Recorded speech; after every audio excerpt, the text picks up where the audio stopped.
Bonjour à tous et bienvenue dans la Grande Galerie Francophone, votre rendez-vous dédié à l'art sur TV5 Monde. Au programme aujourd'hui, le meilleur de l'émission avec des invités exceptionnels, des rencontres surprenantes.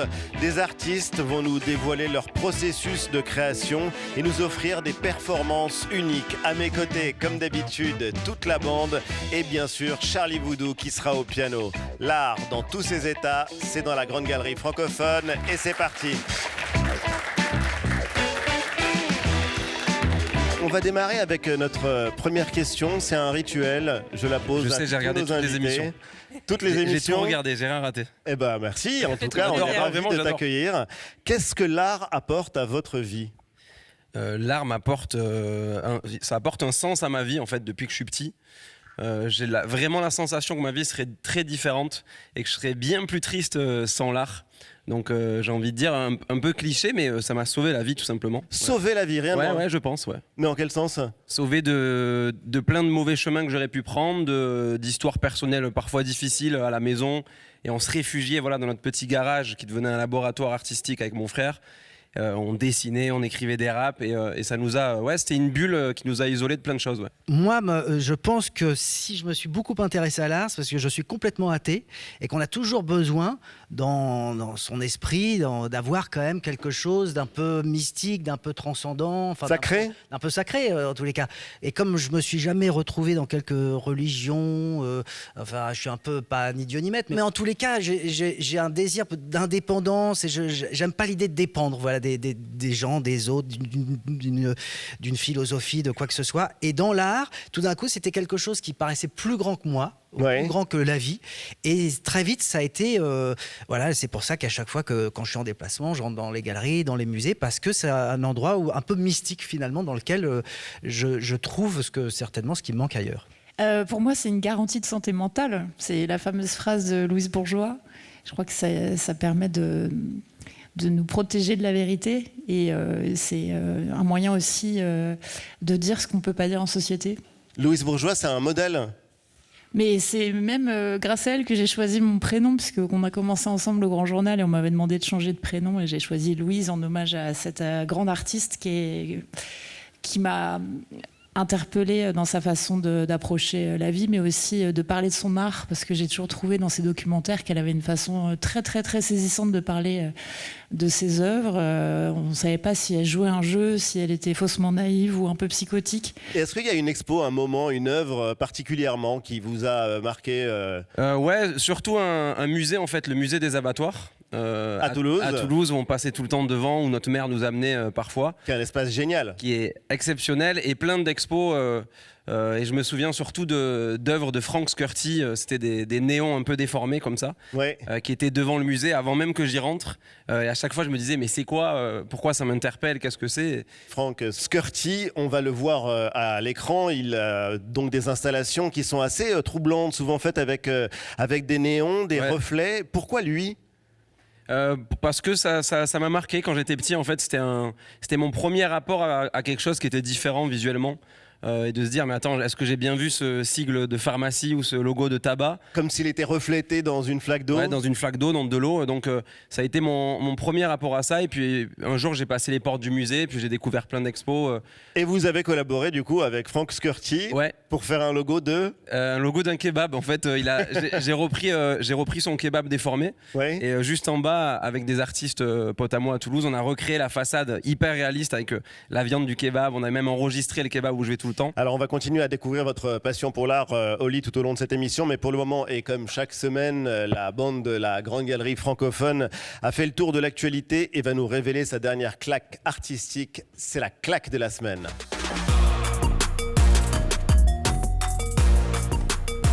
On commence avec toi, Nathalie. Moi, j'ai une claque providentielle, mais un petit peu aigre-douce, puisqu'elle concerne un artiste dont je suis fan fini et qui nous a quittés en décembre. le succulent, ben oui, c'est ça, l'indescriptible, le génialissime, l'incroyable Martin Parr, donc qui est parti au paradis des photographes. Bon, Providence, le jeu de pompe de Paris, lui consacre une exposition en ce moment même. Global Warning, Martin Parr, une exposition qui présente 50 ans de carrière, 180 photos et autour d'un de ses thèmes fétiches qui étaient les dérives de notre société de consommation. Donc, on retrouve ces photos qui l'ont rendu célèbre et dont on ne se lasse pas de regarder, qui montrent, dans le fond, monsieur et madame, tout le monde, dans des situations improbables de la vie de tous les jours. À Venise, par exemple, les touristes, ceux qui se retrouvent sur une plage abandonnée. Exactement. C'est dans la vie de tous les jours, en fait, mais toujours à travers sa caméra très typée, hein, un peu docu, trash, satirique. C'est fait avec humour. Donc, il va nous manquer, bien évidemment. Donc, allez voir cette exposition. Nous sommes tous un peu Martin Parr, n'est-ce pas? En tout cas, moi, je suis Martin Parr. Comme en témoigne cette photo, cette illustration, ce post Instagram réalisé en 2016. Ouais. Nous sommes tous Martin Parr, donc allez voir ça. Nous sommes tous Martin Parr. Nous sommes tous Martin Parr. Et si vous pouvez pas aller voir Fad, moi j'adore. On l'avait pris en ref. Justement, je reviens à mes kebabs, vous allez croire que je fais une fixette. Non, pas du tout, mais... J'avais demandé à un photographe... Mais vous le connaissez, Martin Parr? Bien sûr. Bah, c'est une grosse référence. J'avais demandé à un photographe qui bosse pour Libé. Oui. J'avais dit, s'il te plaît, viens à Toulouse. Et on avait photographié justement à la Martin Parr. Avec des grands flashs comme ça, assez bruts. On avait photographié tous les kebabs de Toulouse et on l'avait exposé aussi. Ouais. Alors exceptionnellement, j'ai pas une claque. Ali, j'ai un petit coup de gueule à pousser. Aujourd'hui en France, 75% des étudiants en école d'art sont des étudiantes. Mais aujourd'hui en France, il n'y a que 6% des artistes exposés dans les musées qui sont des femmes. Ok, c'est un peu le fruit du passé. Mais la moyenne nationale des artistes femmes représentés par une galerie, ça c'est très actuel, n'atteint pas 23%. Aujourd'hui, les artistes femmes sont vendus 30% moins cher en maison de vente. Aujourd'hui, les artistes femmes ont 43% de revenus en moins que les hommes et ça continue comme ça.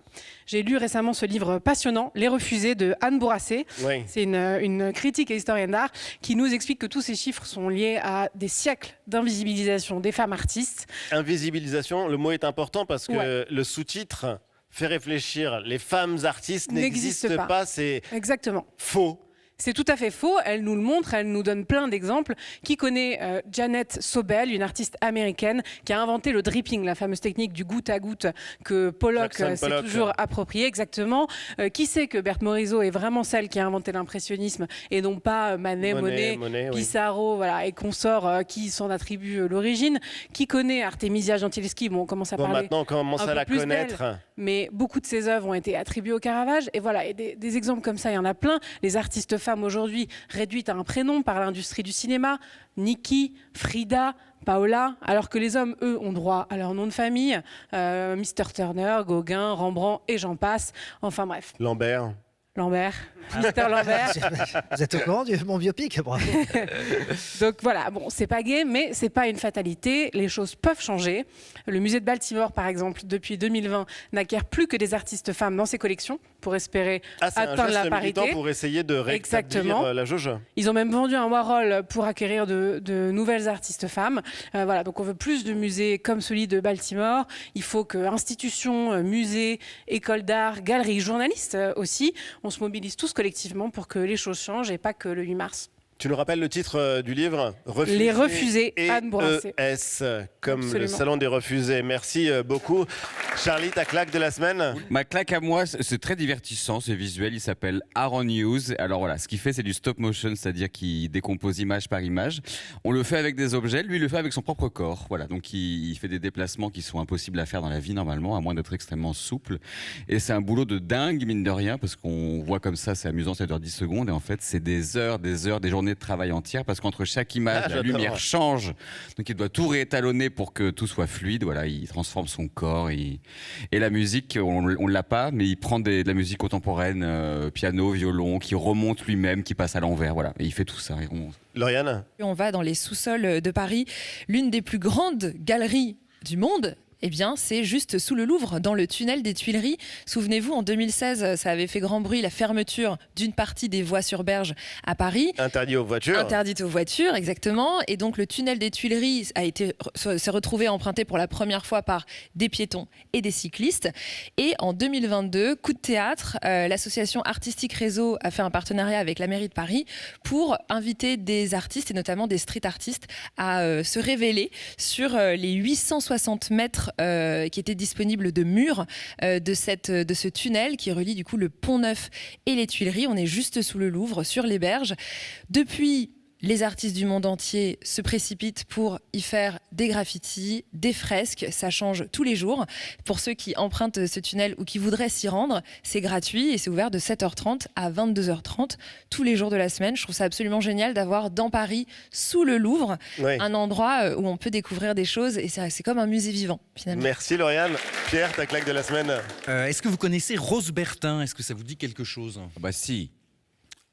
Charlie. Rose Bertin, Versailles, Marie-Antoinette, enfin. Rose Bertin, c'est la styliste, entre guillemets, de Marie-Antoinette.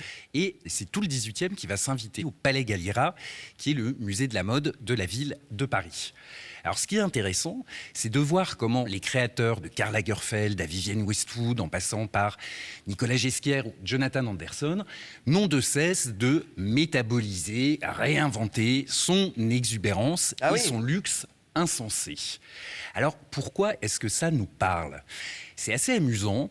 Il plane là-dessus comme une espèce d'insouciance, on va dire, un peu Sofia Coppolesque, même si on oublie que c'est un siècle qui sentait pas forcément très bon. On est dans le grand vêtement, la crinoline, la robe à la française, la robe à l'anglaise, qui sont presque finalement des romans qu'on aurait envie de porter à même la peau. Morale, quand la mode nous raconte des histoires, elle nous fait perdre la tête. Et c'est ni Marie-Antoinette, donc ni Geneviève de Gramont, qui, elle avait sa styliste, mais elle avait aussi sa dame d'Atour, qui finiront donc toutes les deux décapitées, qui diront le contraire. Les Bridgerton sont là pour nous prouver sur Netflix cela, absolument. Et Ali, du coup, je voulais vous demander quand est-ce que vous allez passer au petit bas blanc, aux souliers à boucles et à la perruque poudrée. Tout à fait, vous allez. Écoutez, moi, si ça vous fait plaisir, j'y suis prêt. Merci Prochaine, Pierre. En tout cas, histoire passionnante. Charlie, qu'est-ce que ça t'inspire? Pour moi, cette époque-là, c'est... Bon, il y a la mode, entre guillemets, vestimentaire, mais en musique, il y avait un thème... anonyme, c'est les Folies d'Espagne, ça a été très repris, notamment par Lully même aussi, qui était musicien à cette époque-là. Et sous Louis XIV aussi.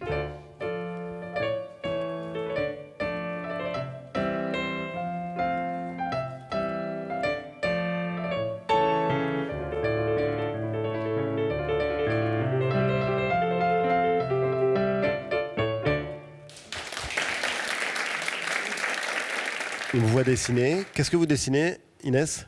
J'ai fait une veste, hein. Et puis alors là, comme c'est pas destiné à un atelier, je peux ne pas être trop précise, parce que bon, normalement, il faut marquer bien les boutons, et puis comment on va faire les choses, parce que le dessin de mode, pendant très longtemps, c'était dans les magazines, il y avait beaucoup d'illustrations. Et maintenant, il y a des grands illustrateurs, genre Marc-Antoine Coulon, des gens comme ça. Mais enfin, c'est souvent des photos plutôt. Et alors, le dessin de mode, aujourd'hui, doit être plutôt utile. Oui. Et donc, on ne donne pas des dessins comme ça dans les ateliers. Jonathan, on a la chance d'avoir avec nous Reza, qui est détective, pas commissaire, lui il est plutôt enquêteur, et il va nous raconter une histoire folle autour de Rembrandt. De quoi s'agit-il, Reza ? Alors, je ne vais pas vous raconter une histoire de braquage, de cambriolage, mais plutôt une histoire d'obsession. Une obsession qui commence en 1983 dans la ville de Draguignan, dans le sud de la France. Patrick Vialanex est notre personnage principal. Il a 13 ans à l'époque. Et un jour, sa mère l'emmène au musée des Beaux-Arts de Draguignan pour l'éloigner pendant quelques heures de la violence des coups de son père. Dans une salle, il s'arrête devant un petit tableau en clair-obscur signé Rembrandt qui s'appelle « L'enfant à la bulle de savon ». On le voit ici. On y voit donc un enfant joufflu qui surgit de l'ombre et tend une bulle fragile prête à éclater. Et la mère de Patrick Vialanex lui glisse « Tiens, il te ressemble ». Et à partir de là, quelque chose se noue. 4 ans plus tard, Patrick revient dans le même musée à 17 ans et le choc est encore plus fort. Le tableau ne le quitte plus de sa tête, il lui parle, il lui confie ses doutes et une idée s'impose lentement mais sûrement. Il se dit, ce tableau, je le veux. Il parle au tableau. Complètement, c'est son meilleur pote, c'est son confident, c'est peut-être son amoureux, on ne sait pas trop. Certains psy parlent du syndrome de Stendhal, hein, c'est le fameux choc qu'on a quand on est face à une œuvre d'art qui vous bouleverse. D'autres parleront d'un effet miroir. Lui, Patrick Vialanex, dira simplement qu'il ne voulait plus vivre sans ce tableau. Et à 28 ans, Patrick passe à l'acte. Le 13 juillet 1999, jour de fête nationale, Patrick Vialanex s'enferme dans le musée des Beaux-Arts de Draguignan, caché dans une armoire pendant plus de 5 heures. Et les informations racontent la suite. C'est mardi soir, en plein défilé militaire, que le ou les voleurs ont choisi d'opérer. Profitant du bruit et de toute l'attention de la population pour la fête nationale de Draguignan, ils ont pénétré dans le musée et la bibliothèque municipale à quelques mètres de là. Les alarmes ont eu beau se déclencher. Les policiers, arrivés 5 minutes après, n'ont pu que constater la place vide de la toile. Une toile apparemment estimée à un prix très élevé. Valeur estimée ? Valeur estimée 4,5 millions d'euros à l'époque. Le journal, vous l'avez vu, parle de supposer plusieurs cambrioleurs alors qu'il n'y en a qu'un, c'est Patrick. Mais alors qu'est-ce qu'il fait de ce tableau finalement ? Patrick, vous l'avez compris, il ne vole pas ce tableau pour le vendre, hein. Il le vole pour le posséder, pour même le protéger.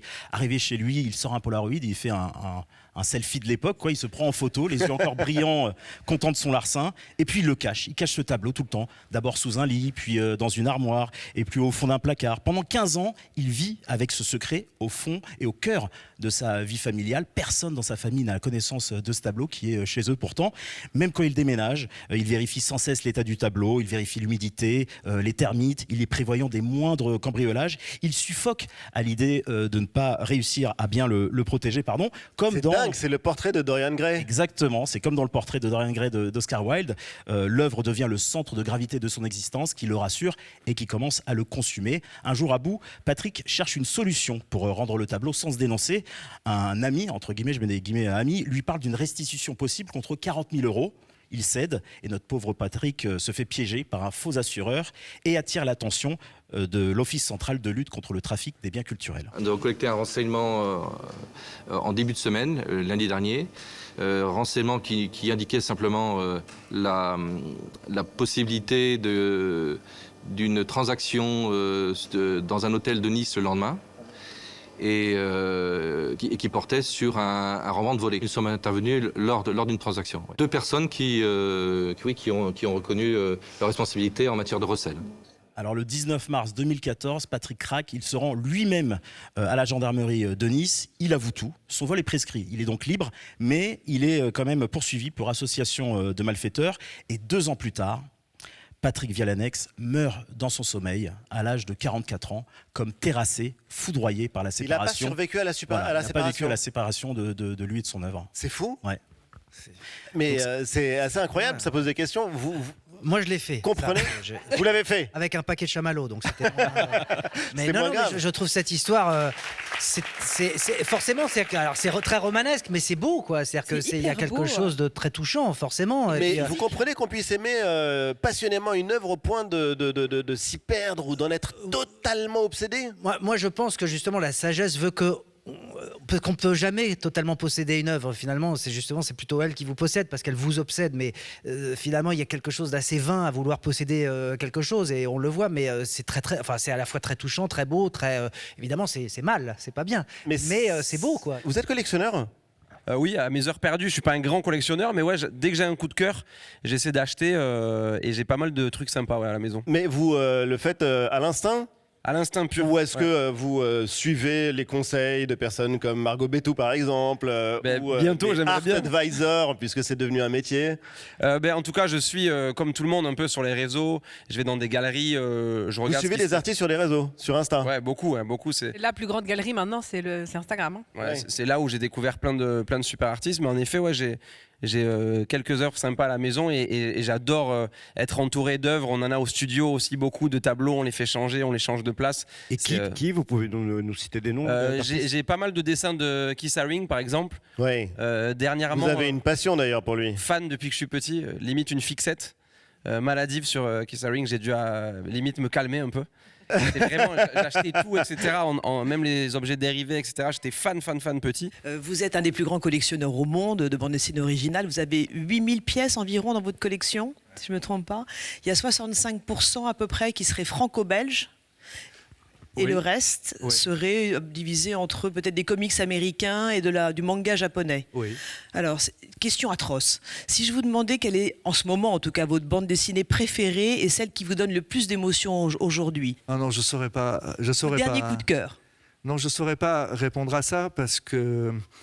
j'adore Johan Sfar, là, le chat du rabbin. Il est génial. Alors après, Johan aussi, il pisse de la copie après, parce qu'il il est graphomane ou je sais pas comment on dit ça. Il est graphomane, il est militant, il veut ne pas se laisser enfermer dans ses origines. Dans une identité. Il est biblique aussi, il est biblique. Mais regardez, c'est magnifique, c'est des traits très simple et en même temps c'est plein d'émotions. J'aime beaucoup Sfar. J'aime beaucoup Blin.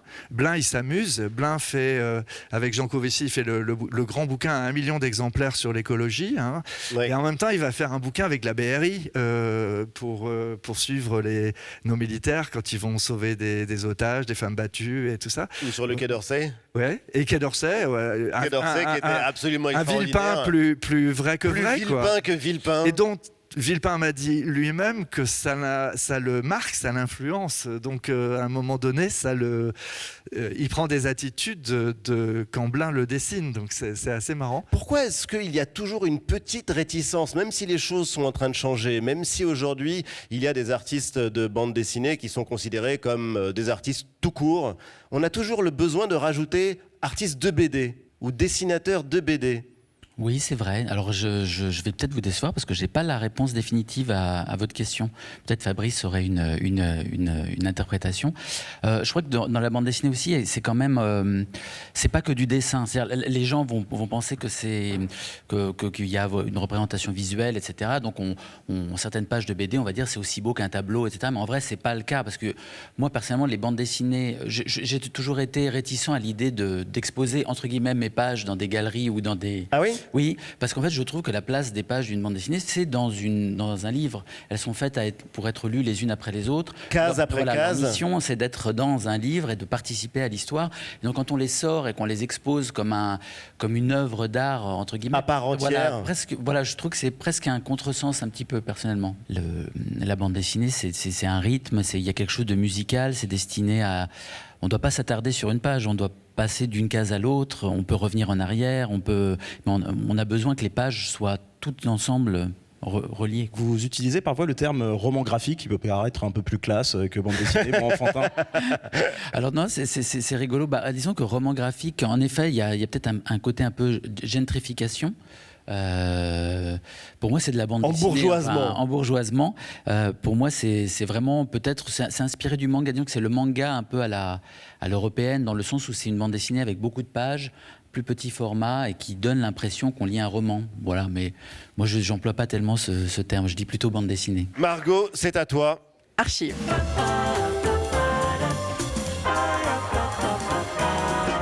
Alors, donc, tu as la passion des archives, Margot, on le sait. Ouais. Et cette semaine, tu vas revenir sur un artiste majeur de la scène musicale française. Absolument. Cette semaine, je voulais vous parler de Serge Gainsbourg, à qui je voue une sorte de culte, je dois le confesser. C'était un génie de la musique qui considérait pourtant comme un art mineur, à rebours de la peinture, la grande peinture.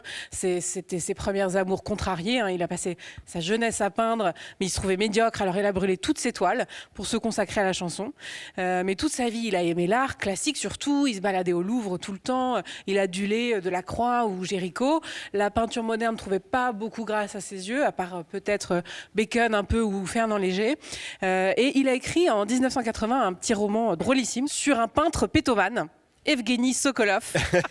C'est génial. Et il en parle avec le journaliste star de l'époque, Bernard Pivot. C'est un pur régal. Écoutez. Il faut quand même dire qui est ce personnage. Il a une particularité physiologique. Oui, il envoie des vents. C'est ça, sans arrêt. Il ne peut pas se maîtriser.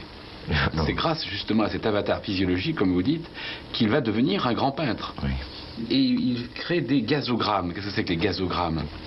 le vent qu'il émet par le fondement, dirons-nous, lui donne une pulsation à son bras qui fait dévier sa main et lui donne donc donne à sa main la fonction d'un séismographe.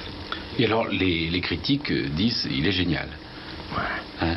Alors, vous dites, les critiques parlèrent d'hyperabstraction, d'insistance stylistique, de mysticisme formel, de certitude mathématique, de tension philosophique, de rythmie rare, de lyrisme hypothético-déductif, et certains autres, quand même, de mystification, de bluff et de caca. Hein?